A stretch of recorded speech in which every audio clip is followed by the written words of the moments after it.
kararating lang po natin galing sa trabaho. So, napag-isipan namin gumawa ng fruit salad ice candy kasi ngayon po ay summer na. So, kailangan nating magnegosyo at saka pwede rin itong kakainin nyo. So, wag nyo na akong kainin ngayon guys. So, tara, samahan nyo kami guys ngayong gabi. So, tara. Po natin ng fruit cocktail. Ayan, nasa can. Makikita naman yung malaki. Ayan, kailangan din po natin ng kondensada. And then po yung evaporada. Yung mga malalaki po yan. And then kailangan natin ng 1 cup of white sugar. And then syempre kailangan po natin ng cassava flour. O kung wala kayo cornstarch, pwede. Ayan, kailangan din po natin ng 8 cup of water. So, ayan po. Syempre, kailangan din natin ang ating mga pasandok at saka yung ng ice candy. So, ayan. Ang gagawin natin, guys. Uunahin natin, syempre, tatanggalin muna natin ang laman ng economy. So, ayan, gugupit-gupitin po natin yung ating mga ayan. Kailangan gupitin ng 3 hiwa ito para dumadami siya. At saka lumiit. Kailangan maliit po siya kasi hindi natin kailangan na malaki para maipasok sa ating ice candy.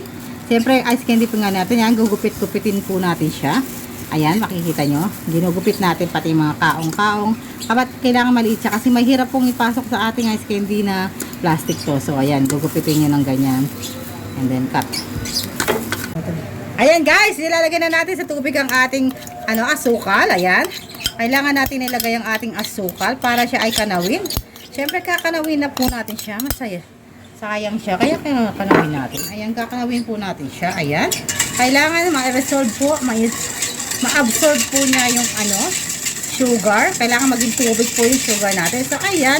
Ikot-ikutin lang po siya. Ikot-ikutin ng ganyan. Hindi balik pa ikot-ikutin mo yung tubig. Wag lang po ang yung utak ang pinapaikot ng yung mga jowa. Ang mga kung inikot-ikot kayo, guys. Lalo yung mga scammer. Yung mga nangungutang sa inyo ayaw magbayad. Paikot-ikutin na yan. Tingnan nyo yung mga yan. Ayan. So, ayan, guys. Ayan. Atin ang isasalang po sa ating kalan na mahiwagang kalan natin. Banayin lang ang pagbukas natin, guys. Ayan, antayin lang natin siyang kumulo, guys. Pag kumulo na, so, ayan. So, ayan. Hintayin natin siyang kumulo.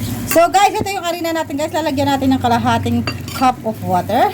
And then, dilute natin siya. Yung tinatawag ng dilute, yung natin, kakawin natin. Kailangan, wala po siyang matirang yan.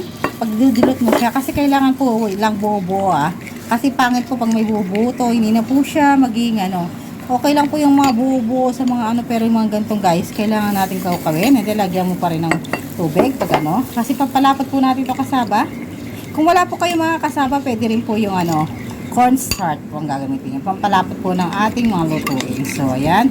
Ayan, gawin nyo lang. Kaya dapat walang mamumuo, Walang namumuong sama ng loob, guys, Kailangan, guys, lang, cool lang tayo, guys. So, ayan, guys. Abang kumukulo na sa, guys, nilagay na natin yung ating kondensada, ang ating evaporada. Any kind of evaporada. And then, kawin natin ng ganyan, guys, gradually, guys. Pag kumukulo-kulo na siya, guys, doon natin ilalagay yung ating cassava cake. Okay? Ay, cassava, wasat cassava. Guys, kumukulo-kulo na siya, ilagay na natin ang ating cassava flour. Ayan. Cassava flour. Kung wala kayong cassava flour, guys, pwede yung mga cornstarch, pwede yan, any kind. And then, stir natin siya. Kailangan i-stir lang siya, guys. Ayan, ayan, banayad. Ayan, hanggang lumapot na siya, guys. Ang sekreto ng paggagawa ng ice candy na kay ice cream, guys, ang matyagang paghahalo, guys. Dapat dito, guys, matyaga, guys. Katulad ng pagtsatsagaan nyo, guys, sa mga boyfriend yung pasaway, guys. Sa mga asawa yung mga pasaway. Ayan, tsagain nyo rin to, guys, So, yun lang, later. Guys, tapos na natin, alagay na natin yung soup, yung syrup na, yan, nilagay na natin yung syrup, guys, yung syrup kanina, yan, guys, ayan, nilagay na natin siya, and then after nyan, guys, nilagay na natin ang ating mga fruits, ayan, yung fruits natin, dahan-dahanin natin ilagay, kasi mainit, ayan, ilagay natin siya, ayan, ayan, so, ayan, palalamigin lang natin siya bago tayo magbalot, guys. So, hintayin lang natin. Ayan sila, palalamigin lang natin siya. So, wait tayo for pag malamig na. Guys, titignan na natin yung ice candy ginawa natin kagabi. So, umaga na ngayon. We continue ang ating vlog. So, papakita ko sa inyo sa ref. Jaran! Eto na yung mga ice candy na gawa pala natin kagabi. Hindi ko na napakita kung paano ko binalot, guys. Ayan ang tsura niya, guys.